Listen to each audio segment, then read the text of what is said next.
Hello guys, welcome our YouTube ചാനലിലേക്ക് ഏവർക്കും സ്വാഗതം. എൻ്റെ ചാനൽ ആദ്യമായിട്ട് കാണുന്നവരാണെങ്കിൽ ഒന്ന് സബ്സ്ക്രൈബ് ചെയ്യണേ. അപ്പോൾ ഇന്നത്തെ വീഡിയോ എന്താ വെച്ചാൽ സിമ്പിളായിട്ട് നമ്മൾ ചിക്കൻ ഫ്രൈഡ് റൈസ് ഉണ്ടാക്കുന്ന വീഡിയോ കേട്ടോ. അപ്പോൾ എങ്ങനെ ഉണ്ടാക്കാൻ നോക്കിയാലോ. അപ്പോൾ അടുപ്പത്തൊരു പാത്രം വെച്ചിട്ടുണ്ട്. ഞാനിത് അടുപ്പിലായിട്ട് ഉണ്ടാക്കുന്നത്, ഗ്യാസിൻ്റെ മുകളിലൊന്നുമല്ല, അടുപ്പിലാണ് ഉണ്ടാക്കുന്നത്. അത് കുറച്ച് തോന ഉണ്ടാക്കുന്നുണ്ട്.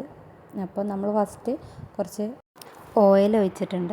അതിലോട്ട് നമ്മൾ പട്ട, ഗ്രാമ്പൂ, അതേപോലെ പെരിഞ്ജീരകം, അങ്ങനത്തെ ഒരു ഗരം മസാലയുടെ ഒരു പാക്കറ്റ് കിട്ടും. പൊടിച്ചതല്ല കേട്ടോ, എല്ലാ മസാലകളും പൊടിക്കാനുള്ളതെല്ലാം കൂടിയിട്ടുള്ളത് ഒരു ഇത് കിട്ടുന്നുണ്ട്. അപ്പോൾ അത് ഞാൻ ഇട്ടിട്ടുണ്ട്. അതിൽ പട്ടയും ഗ്രാമ്പും പിന്നെ അതേപോലെ കുറേ സാധനങ്ങളുണ്ട്, ഏലക്കായ അങ്ങനത്തെ സാധനങ്ങളൊക്കെ ഉണ്ട്. അപ്പോൾ അതൊക്കെ ഇട്ട് അതൊന്ന് ഇങ്ങനെ ഒന്ന് ഡ്രൈ ആയിട്ട് വരുമ്പോൾ അതിലോട്ട് ഞാൻ കുറച്ച് നേരം ബസ്മതി റൈസ് ഒന്ന് കുതിർത്തി വെച്ചിട്ടുണ്ടായിരുന്നു.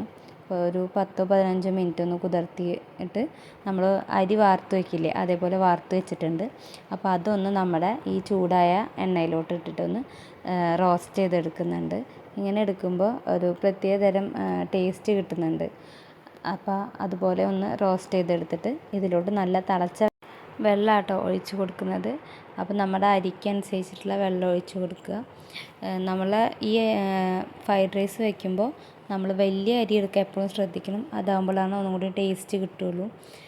കുഞ്ഞ് അരിയാണെങ്കിൽ അത്രയ്ക്ക് ടേസ്റ്റ് കിട്ടില്ല. നമ്മളെ മന്തി റൈസില്ലേ, അതേപോലത്തെ റൈസാണ്. പക്ഷേ മന്തി റൈസും ഈ റൈസും തമ്മിൽ വ്യത്യാസമുണ്ട്. ഇത് വെള്ള ബസ്മതി റൈസാട്ടോ എടുത്തിട്ടുള്ളത്.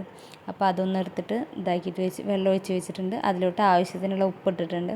ഉപ്പ് ഒരു പൊടി കൂടുതലായിട്ട് ഇടുമ്പോഴാണ് നമ്മൾ ഇത് വാർക്കുക ചെയ്യണത്. അപ്പോൾ അതിലോട്ട് പിടിക്കുകയുള്ളൂ. പിന്നെ അതിലോട്ട് ഒഴിച്ചിട്ടുള്ള ചെറുനാരങ്ങ നീരാണ്. അതെന്താ വെച്ചിട്ടുണ്ടെങ്കിൽ അരി തമ്മിൽ കൂട്ടി ഒട്ടാതിരിക്കാൻ വേണ്ടിയിട്ട്, വേവുമ്പോൾ തമ്മിൽ ഒട്ടാതിരിക്കാൻ വേണ്ടിയിട്ടാണ് അതിലോട്ട് ചെറുനാരങ്ങ നീര് ഒഴിച്ചിട്ടുള്ളത്. അപ്പോൾ നന്നായി അടച്ച് വെച്ചിട്ടാണ് വേവിക്കുന്നത്. ഇങ്ങനെ കുറച്ച് കഴിയുമ്പോഴത്തേനും ഇതിങ്ങനെ വെന്തിട്ട് ഇങ്ങനെ തളയൊക്കെ വന്നോളും. അപ്പോൾ ഇപ്പോൾ വെന്തിട്ടുണ്ട്. അപ്പോൾ ഞാൻ ഒന്ന് വാർത്തെടുക്കുകയാണ്.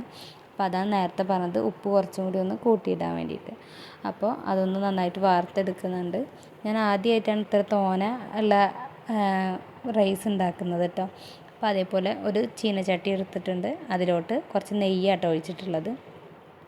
നമ്മൾ ഇതിലോട്ട് കഷ്ണങ്ങൾ നുറുക്കുമ്പോൾ, നമ്മൾ ആവശ്യമായ പച്ചക്കറികൾ നുറുക്കുമ്പോൾ ചെറിയ ചെറിയ പീസായിട്ട് നുറുക്കാൻ ശ്രദ്ധിക്കുക കേട്ടോ.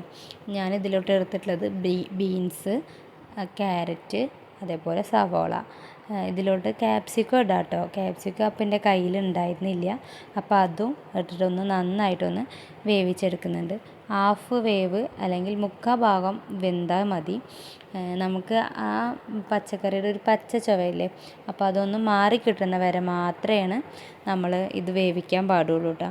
പിന്നെ ഞാൻ ചിക്കൻ വറുക്കുന്ന വീഡിയോ എടുക്കാൻ മറന്നു പോയിട്ടുണ്ടായിരുന്നു. അപ്പോൾ അതെങ്ങനെയാണെന്ന് വെച്ചിട്ടുണ്ടെങ്കിൽ കുറച്ച് മുളക് പൊടി, മഞ്ഞൾപ്പൊടി, നമ്മൾ സാധാ മസാല ഇട്ട് നമ്മൾ ഇതാകില്ലേ, ഒരു ചിക്കൻ മസാല, കുറച്ച് ഗരം മസാല, ഉപ്പ് എന്നിവ ഇട്ടിട്ടൊന്ന് ചെറുതായിട്ടൊന്ന് മസാല ചെയ്തിട്ട് കുറച്ച് നേരം ഫ്രിഡ്ജിൽ വെച്ചിട്ടുണ്ട്. അതൊന്ന് ജസ്റ്റ് ഒന്ന് ഓയിലിട്ടൊന്ന് വറുത്തെടുക്കുക. ഇത്ര മാത്രമേ ചിക്കൻ്റെ വറുക്കാൻ ഞാൻ ഉപയോഗിച്ചിട്ടുള്ളൂ കേട്ടോ. ഇതിലോട്ട് കുറച്ച് കുരുമുളക് പൊടി ചേർത്തിട്ടുണ്ട്. കുരുമുളക് പൊടി കുറച്ച് തോനെ ചേർക്കാം. കുരുമുളക് പൊടിയും നമ്മളിതിൽ ചില്ലി സോസ് ആഡ് ചെയ്യുന്നുണ്ട്. അതുമാത്രമാണ് നമ്മുടെ ഈ ഫ്രൈഡ് റൈസിന് എരിവ് നൽകുന്നത്. അപ്പോൾ നമ്മൾ ഓരോരുത്തർക്ക് അനുസരിച്ചിട്ടുള്ള ചേർക്കുക. നമ്മൾ പച്ചമുളകൊന്നും ഇതിൽ ആഡ് ചെയ്യാത്തതുകൊണ്ട്, പച്ചമുളകും അതേപോലെ മുളക് പൊടി ഒന്നും ആഡ് ചെയ്യാത്തതുകൊണ്ട് കുറച്ച് കുരുമുളക് കുറച്ച് മുന്തിക്കുന്നത് നല്ലതാണ്. അതേപോലെ അതിലോട്ട് നമ്മൾ ചില്ലി സോസ് ഒഴിച്ചിട്ടുണ്ട്. ഇപ്പോൾ ഒഴിച്ചത് ചില്ലി സോസാണ്. അപ്പോൾ അത് ഒഴിച്ചിട്ടൊന്ന് നന്നായിട്ടൊന്ന് വഴറ്റിയെടുക്കുന്നുണ്ട്. പിന്നെ അതിലോട്ട് നമ്മൾ ടൊമാറ്റോ സോസ് ഒഴിക്കുന്നുണ്ട്. അതേപോലെ സോയ സോസ് ഒഴിക്കുന്നുണ്ട് കേട്ടോ. അപ്പോൾ അതൊഴിച്ചതിന് ശേഷം നന്നായിട്ടൊന്ന് ഇളക്കിയിട്ടുണ്ട്. എല്ലാ ഭാഗത്തേക്കും, നമ്മളെ വെജിറ്റബിളിൻ്റെ എല്ലാ ഭാഗത്തേക്കും സോസുകളാവുന്ന വിധം ഒന്ന് വഴറ്റിയെടുക്കുന്നുണ്ട്. അതിലോട്ടാണ് നമ്മൾ നേരത്തെ വറുത്ത് വെച്ചിട്ടുള്ള ചിക്കൻ, ചെറിയ പീസായിട്ടാട്ടോ ചിക്കൻ, അതിൽ എല്ലില്ലാത്ത പീസാട്ടോ ഞാൻ ഉപയോഗിച്ചിട്ടുള്ളത്. അപ്പോൾ അതും ഇട്ടിട്ടൊന്ന് നന്നായിട്ടൊന്ന് വഴറ്റിയെടുക്കുന്നുണ്ട്. ഇതിൽ മസാലയുടെ സോസൊക്കെ നമ്മുടെ ചിക്കനിലോട്ട് ആവുന്ന വരെ ഒന്ന് വഴറ്റിയെടുക്കുക.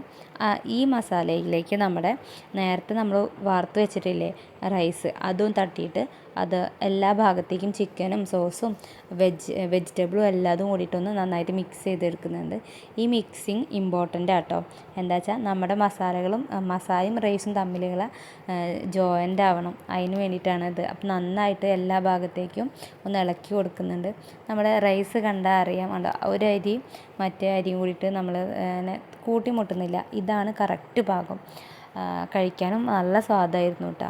നമ്മളെ വീട്ടിലെ ഓഫീസിൽ പോകുന്ന ആൾക്കാർക്ക്, അതേപോലെ പിള്ളേർക്കൊക്കെ ഉണ്ടാക്കി കൊടുത്തു കഴിഞ്ഞിട്ടുണ്ടെങ്കിൽ, ഭക്ഷണം കഴിക്കാത്ത ഏത് പിള്ളേർക്കും ഉണ്ടാക്കി കൊടുത്തു കഴിഞ്ഞാലും കഴിക്കും കേട്ടോ. അത്രയും നല്ല സ്വാദാണ്. അപ്പോൾ എല്ലാവരും ഒന്ന് ട്രൈ ചെയ്ത് നോക്കി നോക്കുക കേട്ടോ. പിന്നെ അത് എന്തായാലും മസ്റ്റ് ട്രൈ ചെയ്ത് കൊടുക്കണം. ഒന്നും ഉണ്ടാക്കാൻ അറിയാത്ത ആൾക്കാർക്കും ഉണ്ടാക്കാൻ പറ്റും. അത്രയ്ക്ക് സിമ്പിളാണ് നമ്മുടെ ഫ്രൈഡ് റൈസ്. നമ്മൾ ഉണ്ടാക്കും തോറും അതിൻ്റെ ടേസ്റ്റ് ഒന്നും കൂടി വരുന്നുണ്ട്. ലാസ്റ്റായിട്ട് നമ്മൾ അതിലോട്ട് മല്ലിയിലയും പുതിനയിലയും ഇട്ടിട്ടുണ്ട് കേട്ടോ. അപ്പോൾ അതൊന്ന് ഇട്ടിട്ടൊന്ന് കുറച്ച് നേരം ഒന്ന് മൂടി വെച്ചിട്ടുണ്ടായിരുന്നു. അപ്പോൾ സിമ്പിൾ റെസിപ്പി അല്ലേ, എല്ലാവരും ഒന്ന് ട്രൈ ചെയ്ത് നോക്കി വെക്കുക. അടുത്ത വീഡിയോ ആയിട്ട് നമുക്ക് പിന്നെ വരാം കേട്ടോ.